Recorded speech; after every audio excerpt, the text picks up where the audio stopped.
그날 밤 가장 먼저 무너진 사람은 박영나가 아니라 고성이었다는 사실. 이 얘기 끝까지 들으면 왜 그런지 분명해집니다.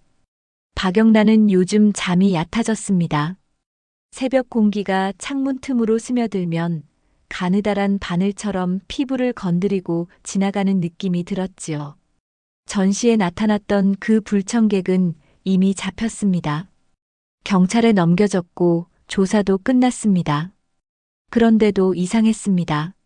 마음이 잠들 생각을 하지 않았거든요.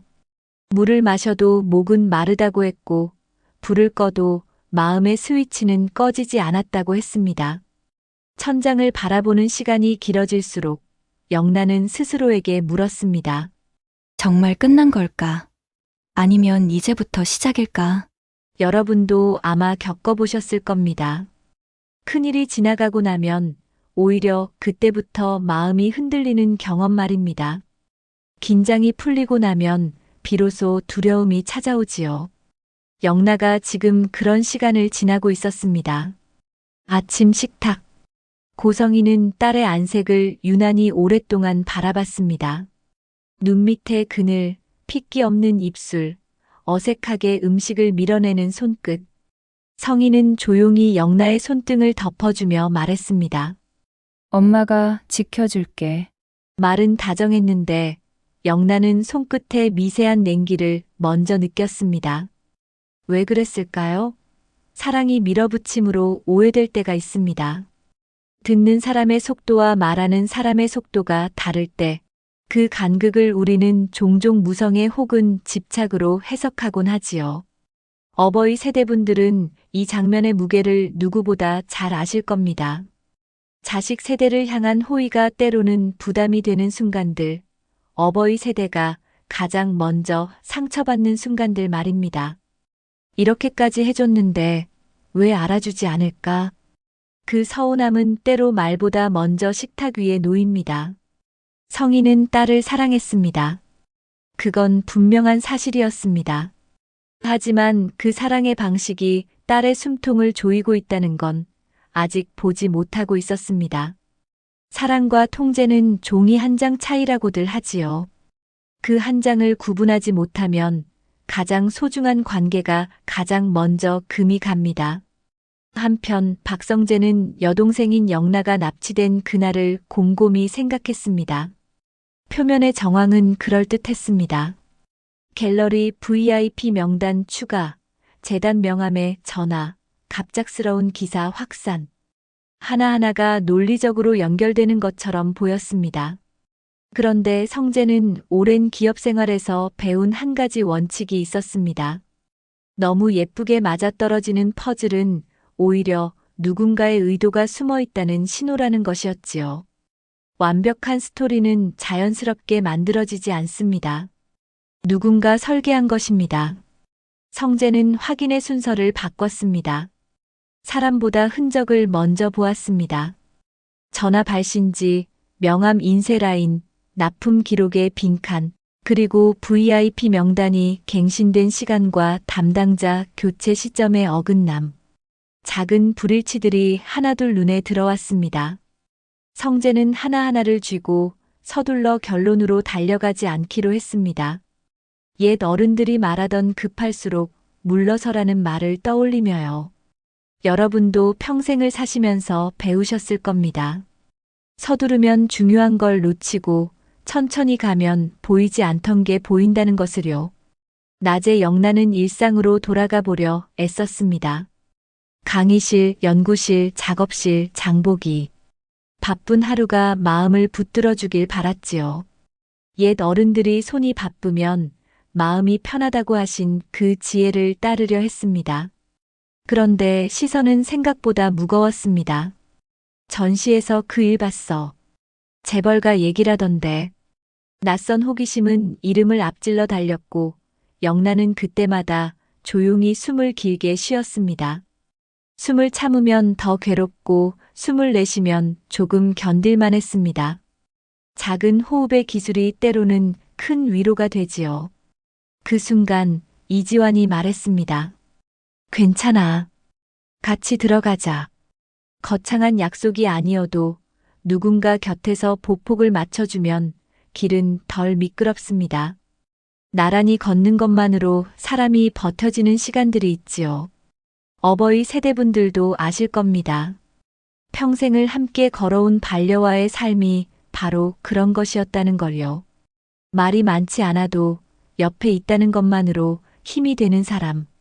밤이 되자 고성희에게서 전화가 왔습니다. 다음 주 목요일 중요한 자리야. 내 인생에 도움이 될 거야. 영란은 잠시 망설였습니다. 그리고 용기를 내어 물었습니다. 엄마, 도움이란 누구에게요? 저에게인가요? 엄마에게인가요?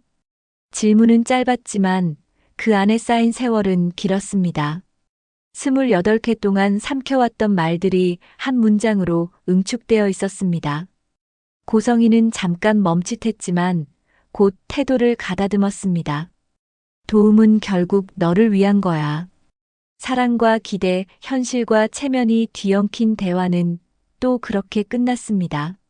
서로가 서로를 위한다고 믿지만 정작 상대의 속도를 확인하진 못한 채. 이런 대화 여러분도 겪어보셨을 겁니다. 자식과의 대화에서, 때로는 부모님과의 대화에서 같은 단어를 쓰는데 다른 의미로 듣게 되는 순간들 말입니다. 너를 위해서라는 말이 얼마나 무거운 말인지 우리는 나이가 들어서야 깨닫곤 하지요. 약속된 날 격식을 갖춘 식사가 이어졌습니다. 칭찬은 계산처럼 오갔고 조건은 예의의 뒤를 바짝 따랐습니다.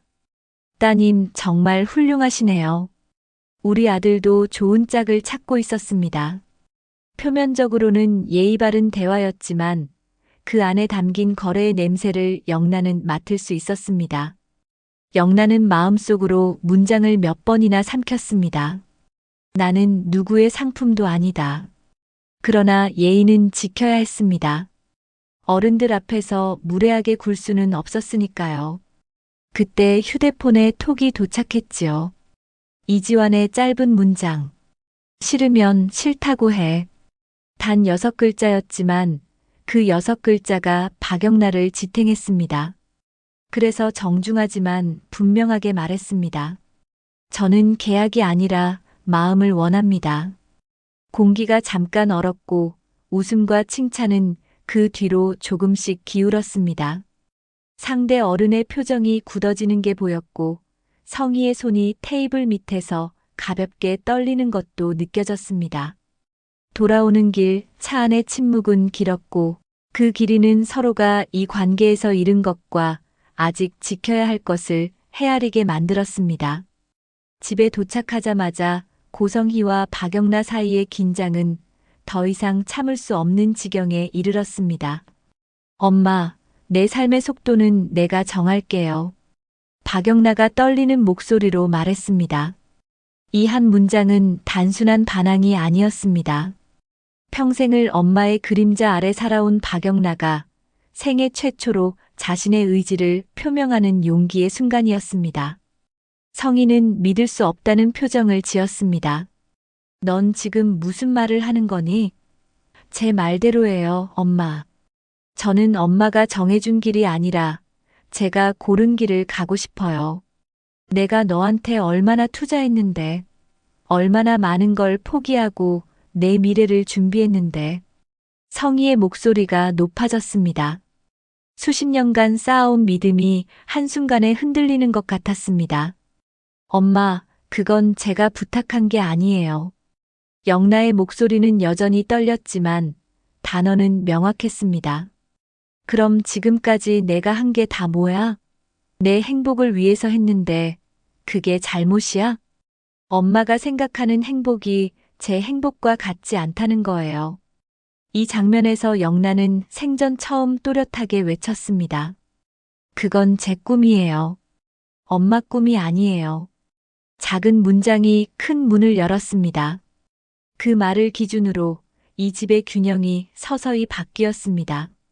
성희는 한참을 서 있다가 돌아서며 말했습니다. 방에 들어가 있어. 당분간 나오지 마. 문이 잠겼고 영란은 홀로 방에 남았습니다. 영란은 떨리는 손으로 휴대폰을 꺼냈습니다. 처음에는 누구에게 연락해야 할지 몰랐습니다. 아버지한테? 아니, 아버지는 늘 중립이었습니다. 친구들한테? 이런 일을 털어놓기엔 너무 무거웠습니다. 그리고 이지환에게 메시지를 보냈습니다. 오빠, 도와줘요. 이지환의 답장은 5초 만에 왔습니다. 어디야? 지금 간다.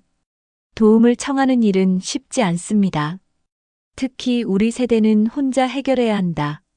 남한테 패 끼치면 안 된다고 배우며 자랐으니까요. 하지만 때로는 도움을 청하는 것이 가장 큰 용기입니다. 이지환이 달려왔고 곧 박성재도 도착했습니다.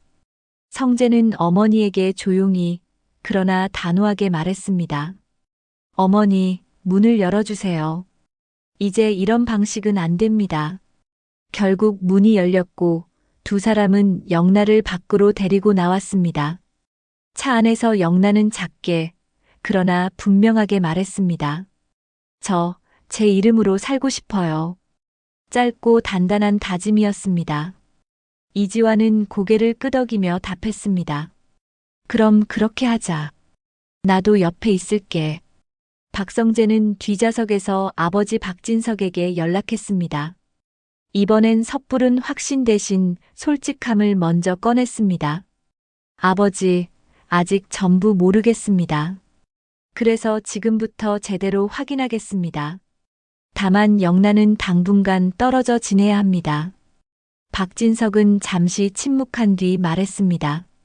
사람을 벌주려면 증거로, 관계를 살리려면 말로. 벌과 관계는 다른 길로 가야 한다는 것. 법정에서의 정의와 식탁에서의 회복은 다른 속도로 움직여야 한다는 것. 여러분도 평생을 사시면서 배우셨을 겁니다. 옳고 그름을 따지는 것과 관계를 지키는 것이 때로는 다른 언어를 써야 한다는 거요. 며칠 사이 세상엔 소문이 더 커졌습니다. 기사들이 빠르게 돌았고 가시 돋친 댓글도 보였습니다. 재벌가 머느리 만들기 프로젝트, 스토커도 마케팅, 순수한 척하던 가면이 벗겨졌다. 영란은 화면을 끄지 않았습니다. 대신 메모장에 적었습니다. 무서워서 피하면 다음엔 더 무서워진다. 내 속도를 내가 정하자. 작은 다짐은 하루의 기둥이 되었고 그 기둥이 쓰러지지 않도록 친구와 가족이 옆에서 받쳐주었습니다. 어르신들이 자주 말씀하시지요. 혼자 버티면 고통이고 함께 버티면 시간이 된다. 시간이 되면 견딜 수 있습니다. 시간이 되면 지나갑니다. 그래서 함께 있는 사람이 중요한 겁니다. 그 사이 박성재의 확인 작업은 다른 결의 흔적들을 포착했습니다. 재단 명함은 분명 고성희의 양식이었지만 인쇄 납품 내역에는 긴급 재발주가 한 번 더 있었고 수령인은 정규 직원이 아닌 외부 인력이었습니다. 발신 기지국 기록도 재단이 아니라 외부 홍보 자문사 반경으로 찍혔습니다. 오래전 고성희에게 제안을 냈다가 거절당한 이력이 있는 인물의 이름이 서류 그늘에서 어른거렸지요. 그럴 법한 사람에게 의심이 쏠리도록 길을 깔아두고 여론의 발걸음을 그쪽으로 유도한 솜씨. 악인은 소리보다 동선을 담는다는 것을 이 자료들은 조용히 가리키고 있었습니다. 성재는 알았습니다. 누군가 정교하게 이 사건을 설계했다는 것을. 그리고 그 설계의 목적은 고성희를 의심받게 만드는 것이었다는 것을요. 이 즈음 박영란은 작은 오피스텔에서 새로운 루틴을 만들었습니다. 아침엔 볕드는 창가에서 스트레칭을 하고 낮에는 강의실과 작업실을 오갔습니다. 저녁에는 웹툰 초안을 펼쳤습니다. 제목 첫 줄에 썼습니다. 나는 누구의 프로젝트가 아니다. 그 문장은 스스로에게 내린 최초의 판결이자 약속이었지요. 어떤 날은 잠들기 전 오래 묵은 사진을 꺼내보기도 했습니다. 어린 시절의 영란은 늘 밝게 웃고 있었는데 사진 속 웃음이 과연 누구를 위한 웃음이었는지 이제야 묻고 싶어졌습니다. 질문은 서늘했지만 질문을 품은 밤은 오히려 덜 무서웠습니다. 질문하는 사람은 도망치지 않기 때문입니다. 질문하는 사람은 답을 찾으려 하는 사람이니까요. 이지화는 말이 많지 않았습니다. 대신 필요한 것을 먼저 채워주는 사람이었습니다. 따뜻한 차도써. 속이 먼저 풀리면 마음도 풀려. 오늘은 많이 안 힘든 척하지 말고 그냥 힘들다고 하자. 이런 문장들이 영나의 하루를 붙잡았습니다. 때로는 침묵이 위로고 때로는 소박한 문장이 등불이지요.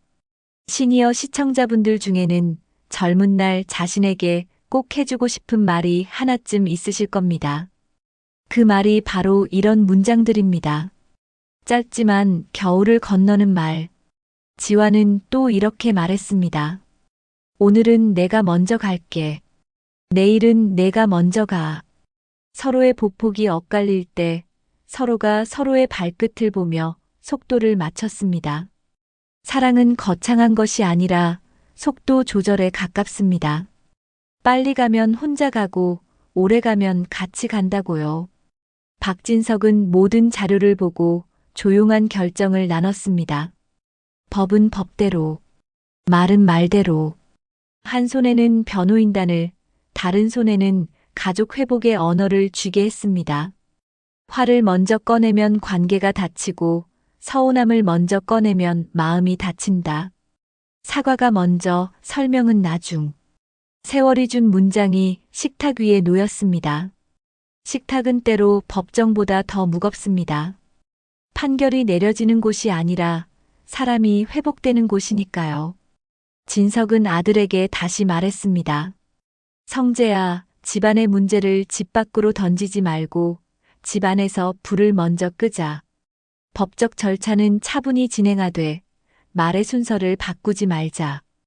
원망 설명 사과가 아니라 사과 설명 다짐의 순서로. 사과가 먼저 오면 설명은 이유가 아니라 맥락이 됩니다. 다짐은 변명과 달리 미래 시제를 갖습니다. 이 순서가 제대로 지켜질 때 가족은 비로소 다시 앉아 밥을 먹을 수 있습니다. 밥이 넘어가야 사람이 삽니다. 그리고 마침내 실마리가 하나 더 나왔습니다. 전시주간 외부 프리랜서 팀이 단기 투입되었고 그 팀장은 오래전 고성희와 척을 진 인물이었습니다. 최근에는 박진석의 경쟁 라인의 홍보 프로젝트에도 간헐적으로 관여했지요. 퍼즐이 맞아들어가기 시작했습니다. 엄격한 엄마라는 이미지 위에 설계했을 것 같은 사람이라는 확신 편향을 얹으면 남은 작업은 실마리를 몇 개 흘려주는 일뿐이었습니다. 여론은 물처럼 낮은 곳으로 흐르지만 불씨는 바람처럼 원하는 곳으로 움직입니다. 누군가는 이 원리를 정확히 알고 있었습니다. 다음 며칠 포렌식 팀은 오래된 DVR에서 짧은 프레임 드랍을 찾아냈습니다. 덮어 씌워진 시간, 반복된 흔적. 흔적이 있다는 건 실수가 있었다는 뜻이고 실수가 있다는 건 사람이 있다는 뜻입니다. 익명의 손은 결국 익명이 아니었습니다. 박성재는 이 정보를 곧장 소문으로 흘리지 않았습니다. 가장 먼저 박영라에게 알리고 그녀가 원하는 방식으로 다음을 정하게 했습니다. 영라야, 내가 결정해. 이걸 어떻게 처리할지. 영라는 잠시 눈을 감았다가 천천히 고개를 끄덕였습니다. 엄마가 한 잘못은 분명해요. 저를 도구처럼 대한 것, 제 속도를 무시한 것. 그건 잊을 수 없어요. 성재는 조용히 기다렸습니다. 그래도 사실과 덮어 씌운 건 구분하고 싶어요. 엄마가 스토커를 고용한 건 아니잖아요.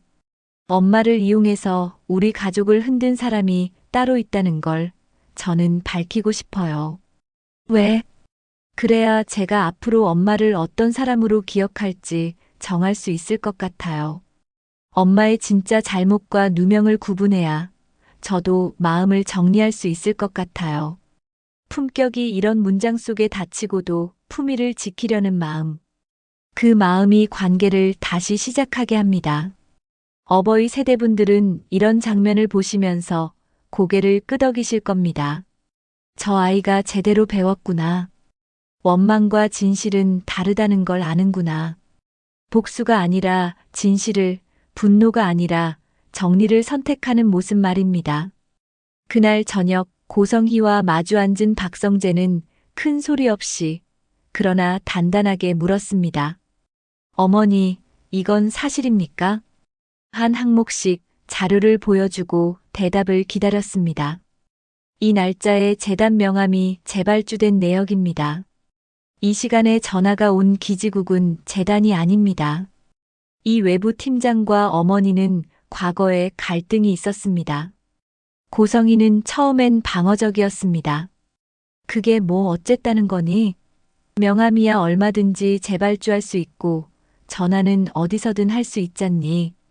하지만 외부 팀과의 연결이 드러나자 길게 침묵했습니다. 서류를 한 장 한 장 넘기며 보던 성희의 손이 멈췄습니다. 자신도 모르게 누군가의 계획에 이용당했다는 걸 서서히 깨닫고 있었습니다. 누가 나를 이렇게. 성희의 목소리가 떨렸습니다. 어머니가 영나에게 했던 일들이 빌미가 됐습니다. 누군가 그걸 이용해서 어머니가 더 큰 일을 꾸민 것처럼 보이게 만들었어요. 나는 영나를 위해서. 알아요. 하지만 그 방법이 틀렸어요. 그리고 낮게 말했습니다. 영나에게 내가 잘못했어. 아이를 내 뜻의 그릇으로 보았어. 사랑을 밀어붙이면 사랑이 줄어든다는 걸 이제 알겠다. 변명 대신 인정이 먼저 나왔습니다. 이 집에 처음 부는 바람이었습니다. 인정이 들어오면 설명은 문턱을 낮춥니다. 설명이 들어오면 사과가 자리를 찾습니다. 성희는 고개를 떨구고 한참을 울었습니다. 50평생을 살면서 딸 앞에서는 한 번도 무너지지 않았던 사람이었습니다. 항상 강하고 확신에 차 있고 길을 제시하는 사람이었습니다.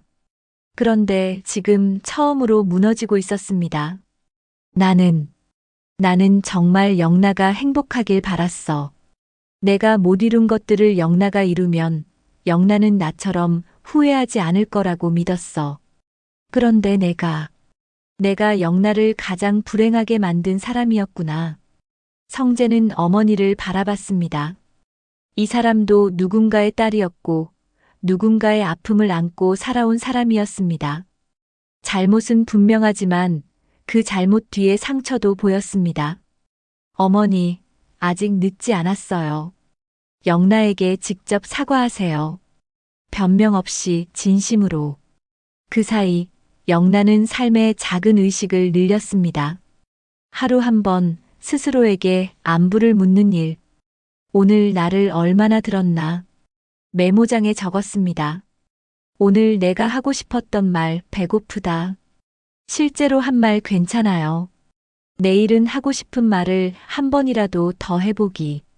작은 기록이었지만 이 기록이 영나를 조금씩 되찾아 주었습니다. 한 번은 연구실에서 늦게 돌아오다 횡단보도 앞에서 멈췄습니다. 밤바람이 차갑게 불어와 목을 스쳤는데 그 순간 알았다고 했습니다. 나 잘 버티고 있구나. 사람은 큰 사건이 아니라 작은 순간에서 스스로를 확인합니다. 한숨을 길게 내뱉고 나면 드디어 다음 문장을 말할 수 있으니까요.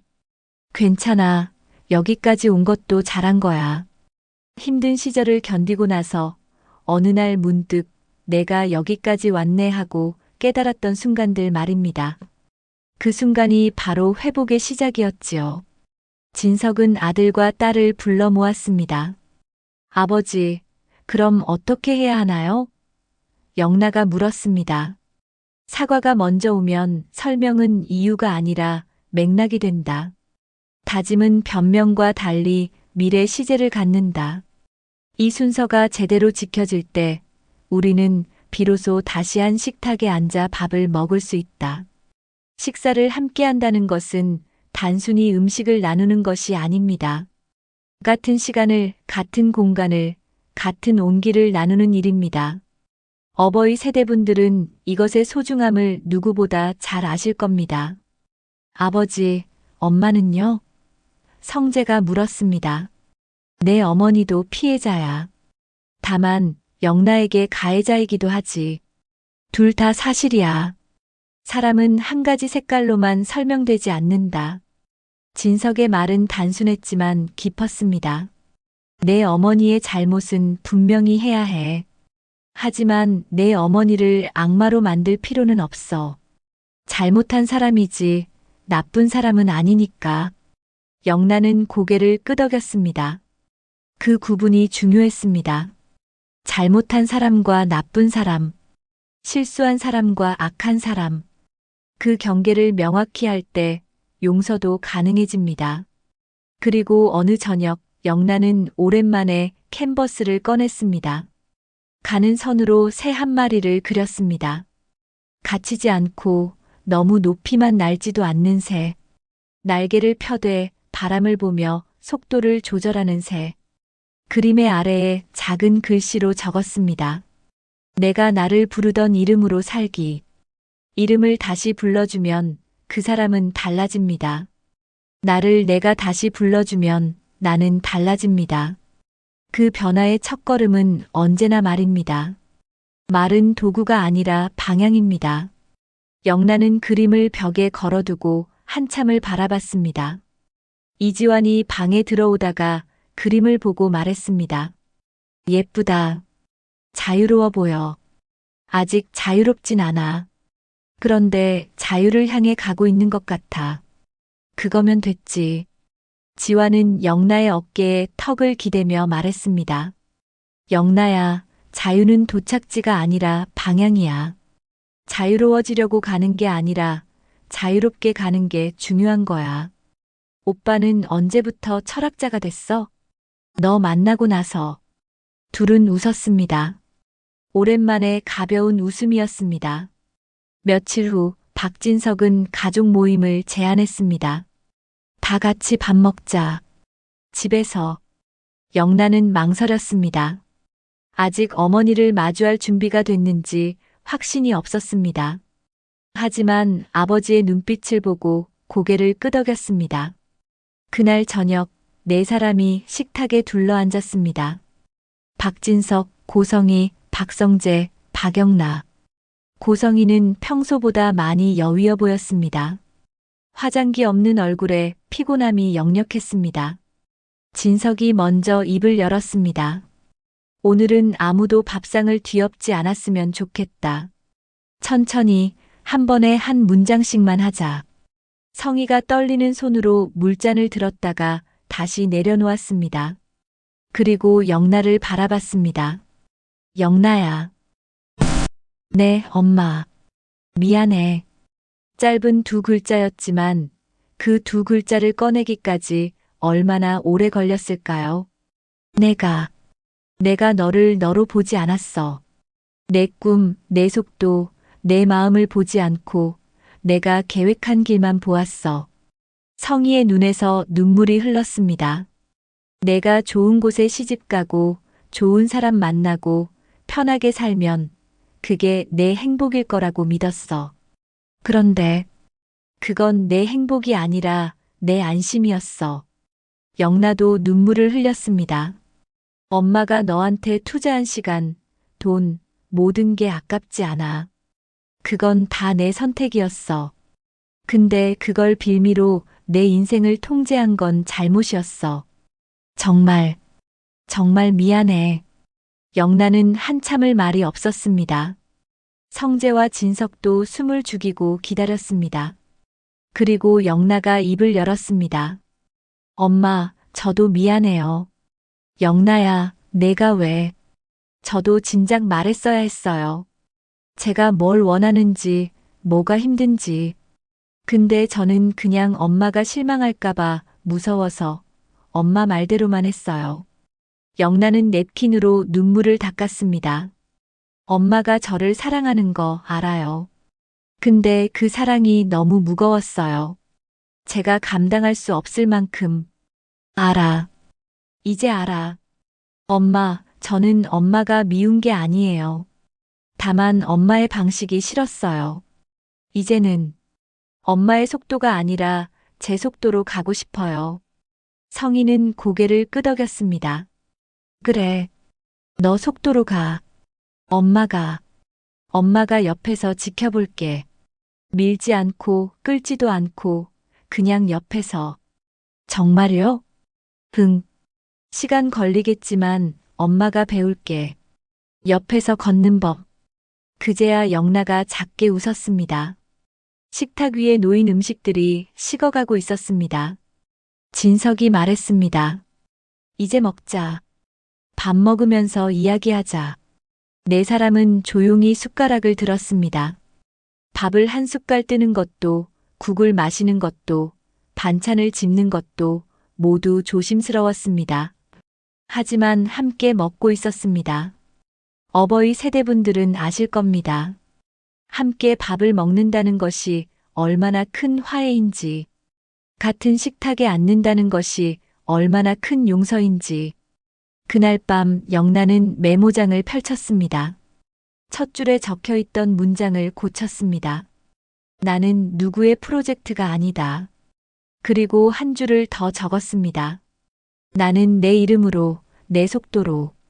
지우개로 지운 게 아니라 줄을 그어 남겨뒀습니다. 과거도 기억하되 현재를 더 크게 쓰는 방식이었습니다. 그 아래 또 한 줄. 엄마와 나 다른 속도로 같은 방향. 완전히 용서한 건 아니었습니다. 아직 마음 한편이 아팠고 때로는 화도 났습니다. 하지만 회복의 방향은 정해졌습니다. 회복은 망각이 아니라 이해입니다. 있는 게 아니라 받아들이는 겁니다. 그 사이 외부 조사팀이 마지막 증거를 확보했습니다. CCTV에서 복원한 영상, 통화 기록, 금융 거래 내역. 모든 것이 한 사람을 가리키고 있었습니다.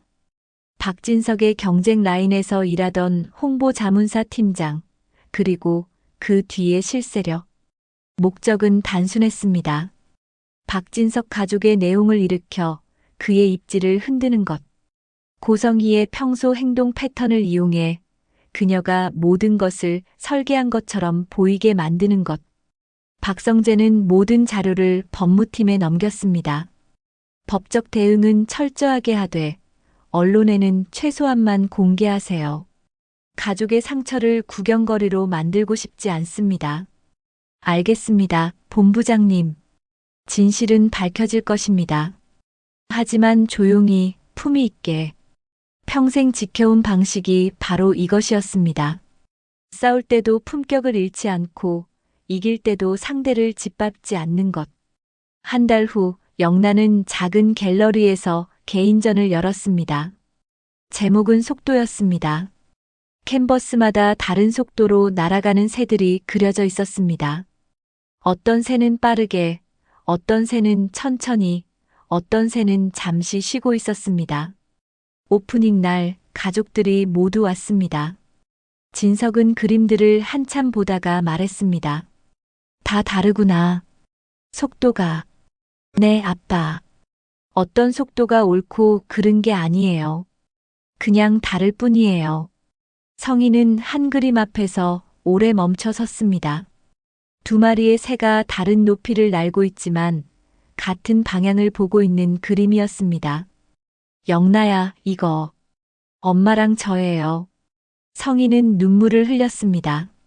하지만 이번에는 슬픔이 아니라 감사의 눈물이었습니다. 고마워, 영나야. 엄마를 아직 내 그림 속에 남겨줘서. 엄마는 제 인생에서 빼놓을 수 없는 사람이에요. 다만 이제는 제 옆이 아니라 제 뒤에서 혹은 제 위에서 지켜봐 주세요. 성희는 딸을 꼭 안아주었습니다. 이지화는 멀리서 그 모습을 지켜보며 미소 지었습니다. 성재가 옆으로 와서 말했습니다. 지환 씨, 고마워요. 영나 곁에 있어줘서. 저야말로 감사하죠. 영나가 제게 많은 걸 가르쳐 줬어요. 사랑은 조급함이 아니라 기다림이라는 것을요. 두 사람은 조용히 고개를 끄덕였습니다. 다음 편에서 밝혀질 것은 이것입니다. 누가, 왜 이 집안의 균형을 노렸는지, 그 사람이 두려워한 것이 박영라의 미래였는지, 박진석의 지배 구조였는지, 그리고 무엇보다 법정에서의 최종 판결이 어떻게 나올지. 하지만 그보다 중요한 것은 이미 시작되었습니다. 고성이가 밀어붙이는 사랑이 아닌 옆에서 걷는 사랑을 배우고 있다는 것. 박영라가 누군가의 프로젝트가 아닌 자기 이름의 주인으로 살아가고 있다는 것. 이지환이 소유하는 사랑이 아닌 동행하는 사랑을 실천하고 있다는 것. 결론이 어디로 가든 우리는 이미 한 가지를 배웠습니다. 가족은 완벽해서 가족이 아니라 함께 회복하려 애써서 가족이다. 오늘의 이야기는 여기까지입니다. 화려한 날들 다음 회도 기대해 주세요. 끝까지 시청해 주셔서 고맙습니다. 건강 잘 챙기세요. 구독과 좋아요, 그리고 알림 설정 부탁드립니다. 작은 응원이 저희에게 큰 힘이 됩니다. 감사합니다.